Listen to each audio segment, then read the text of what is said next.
First, I want to talk about the 18-1 run, because that's when Kenny Atkinson called a timeout. The game was starting to get away, or the momentum was shifting. Let's just talk coaching decisions in general, T-Mac, and what you thought about the way the game was managed down the stretch, specifically for the Cavs. So I thought it was mismanaged, because I felt like when you see your guard, one of your players is getting targeted every single possession, and they're scoring every single possession, you got to make a change, right? And I felt like James in that game, he played okay in the first half. Defensively was bad in the fourth quarter. That's when you got to bring Schroeder in. What do you have him there for? To be a defender, to come in for those type of moments. I know this is James Harden, but this is 17-year James Harden. This is older James Harden. You have a Schroeder where you can put out that fire, at least compete, right? Compete on the defensive end and make things different. And then another thing before I pass it, Donovan Mitchell, where were you in the fourth quarter? I was disappointed in Donovan because it seemed like he deferred too much in the fourth quarter on the offensive end. His last field goal came with 8:19 left in the fourth quarter. You see Donovan Mitchell, that's a long walk back to the locker room when you had this game seemingly sealed up with 12:40 left to play, but not walking away with the win, DC. Well, if you're not going to, if you're not going to take Harden out, at least call a timeout to slow things down. All right. I thought if you. Hey, Wimby. That was fast. I know what Wimby just broke right past What is going on back here? What's going on? But no, I mean, I think I agree with you. You see they're targeting James Harden. Yes, you may still want him on the floor, but it go offense, defense, or something like that, just to change it up after a timeout or something to slow the momentum down. It was none of that. You mentioned Donovan Mitchell. Well, they stuck him in the corner. Because they wanted to now. They didn't stick him in the corner. He put himself in the corner. That's Donovan Mitchell. We'll say he allowed James Harden to have the ball win. I think he was having the game. You would do it. I would do it. You for sure would do it as well.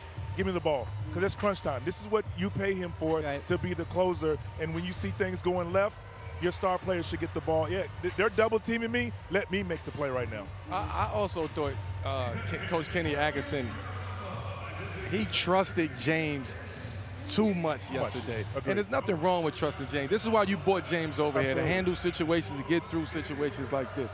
But in that time, I'm not saying take James out. No, take him out now. But I'm saying add Dennis Schroeder in there.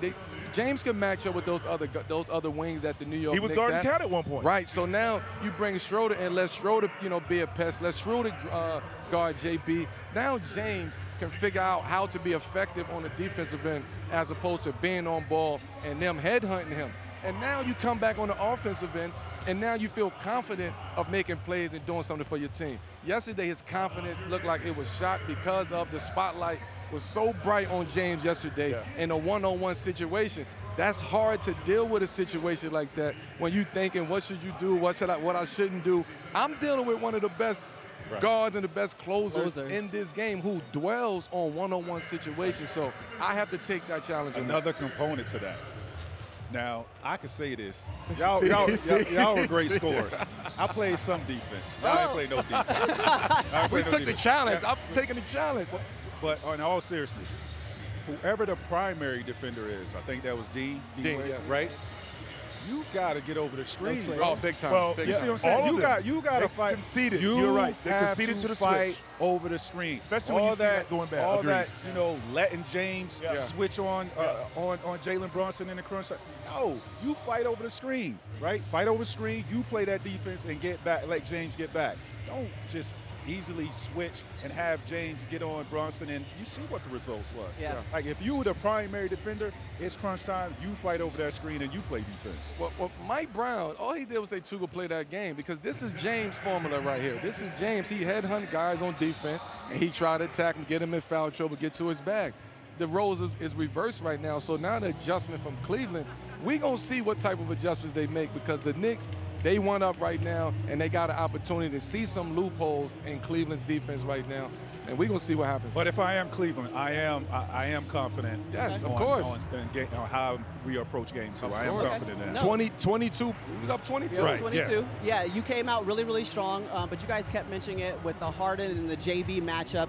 JB, he shot 67% with Harden as his primary defender, and ultimately JB outscored the Cavs 17-11, the final 12:40 majority of the game if you include the fourth quarter and that overtime. Hit subscribe for more news, highlights, and analysis from the NBA on NBC.